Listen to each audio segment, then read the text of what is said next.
Agosti 15 mwaka 1977, kifaa cha kusoma mawimbi ya mbali yani radio telescope kilichokuwa kinamilikiwa na kuendeshwa na chuo cha Ohio State cha Marekani kiligundua uwepo wa mawimbi yenye nguvu isiyo ya kawaida. Mawimbi hayo yalitafsiriwa na wanasayansi kuwa yanatokana na viumbe vinavyosadikiwa kuwa na akili kubwa kuliko binadamu wa kawaida. Mawimbi hayo yalidumu kwa sekunde 72 na kupewa jina la wow signal. Uwepo wa mawimbi haya umesababisha wanasayansi kuanza kuchunguza uwezekano wa kuwepo viumbe vingine na maisha mengine zaidi ya haya tunayoishi hapa duniani. Mwaka 1960, Dr. Frank Drake, mgunduzi na mvumbuzi wa kifaa cha kisasa kabisa cha kusoma mawimbi kilichopewa jina la SET, alianza tena kutafuta uwezekano na viashiria vinavyoonyesha uwepo wa jamii yenye akili kubwa inayosadikiwa kuishi kwenye sayari ya mbali, na majaribio hayo aliyapa jina la Project Ozma. Mpango huu wa Dr. Frank haukuweza kuzaa matunda yoyote, kwani hakuweza kugundua mawimbi yaliyoweza kusikika mara moja na kwa sekunde 72 tu yalitokana na nini.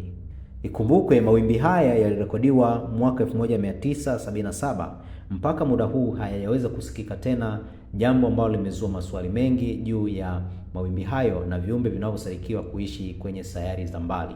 Mawimbi haya ya wow signal yaliyokuwa na mchanganyiko wa herufi na namba yaliweza kutafsiriwa kama ifuatavyo: 6 kwa maana ya planet galaxy traveled, na E kwa maana ya life, E kwa maana ya quantity of being, na U kwa maana ya resources needed, na J kwa maana ya level of danger, na 5 kwa maana ya being presented on ship. Matokeo haya kutoka wao yaliibua na bado yanaendelea kuibua maswali mengi juu ya kiwango hicho cha mawimbi. Na maswali yenyewe ni kwamba, je, lilikuwa ni tukio la asili au je, mawasiliano haya yalitoka kutoka jamii nyingine?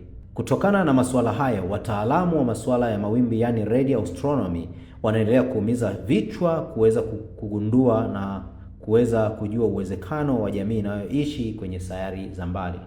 Mwaka 1988, chombo cha kusoma mawimbi cha Marekani kiliweza kuharibiwa vibaya kwa sababu ambazo hazikuweka wazi mpaka hii leo. Lakini moja ya taarifa kutoka vyombo mbalimbali vilisema mtambo huu wa kusoma mawimbi uliweza kuharibiwa na viumbe wanaojulikana kama aliens, kwa sababu mtambo huu uliweza kuingilia mawasiliano yao. Aliens ni viumbe wanaosadikiwa kuwa na akili kubwa mara 3 ya binadamu wa kawaida, na hata teknolojia yao ni kubwa kushinda ile ya binadamu wa kawaida. Watu mbalimbali na vyanzo mbalimbali vimekuwa na wasiwasi kuwa viumbe hawa aina ya aliens wapo duniani na mwaka 2030 wana mpango wa kuivamia dunia. Je, wewe una maoni gani juu ya viumbe hivi? Tuambie kwenye komenti yako.